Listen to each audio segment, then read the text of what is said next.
If you have a wooden waste board for your CNC machine and don't want to buy the proper T-nuts, there's a way that you could use regular 632 nuts and then use a half-inch hose to secure them in. I can't show it in the video, but what you do is you take the half-inch hose, you make your hole just a little bit smaller than the hose, and you just cut it off.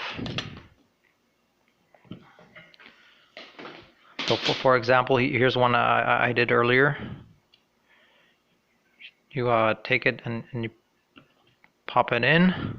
That way it's nice and in, and the advantage to this is the nut can move around. So if your holes aren't exactly perfect, you know, the nut can move around a bit.